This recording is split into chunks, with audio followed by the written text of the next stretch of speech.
So, I just thought I'd do a quick video. I was riding last week, and if you see this message on your TFT, remote key battery at 50%, happened to me last week.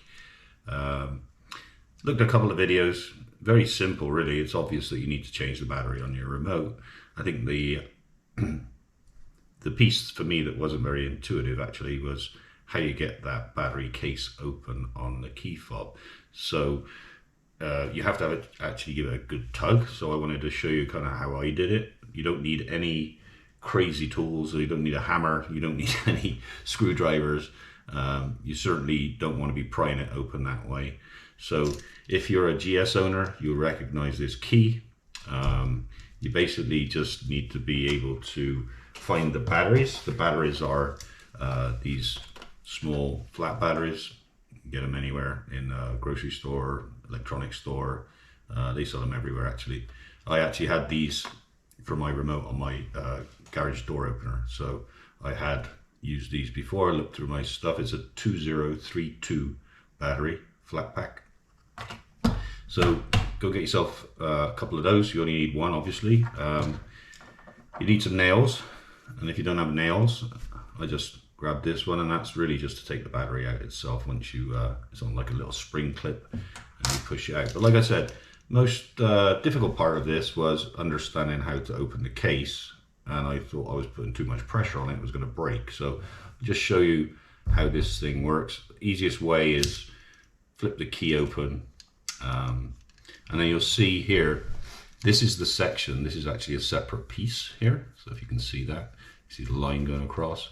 And the trick is to flip this up. The battery is obviously underneath this casing, and you have to apply some pressure to actually open the casing. And that was the piece I was a little bit concerned about, because I thought I was kind of yanking it a bit too hard. But that's how you do it. The easiest way to do it, I find, is just to put my thumb here on this piece and then apply considerable pressure, right? So you've got to actually really pop it to get it open.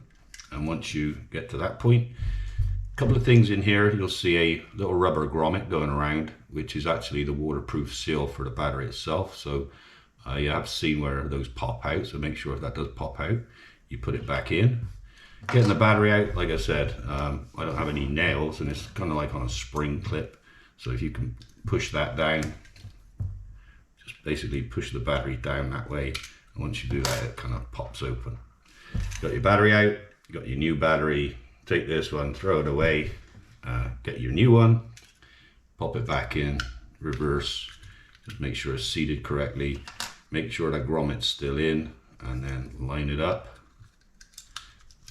from the bottom this way, and then just again apply pressure and it clicks back in. Go out to your bike, the alarm or the actual message goes away. I mean, you don't really have to do anything. The message there is reset. Hope that helped a couple of you. Certainly helped me. A couple of other guys have done a video on it, and I just wanted to make sure I made it as clear and as simple as possible.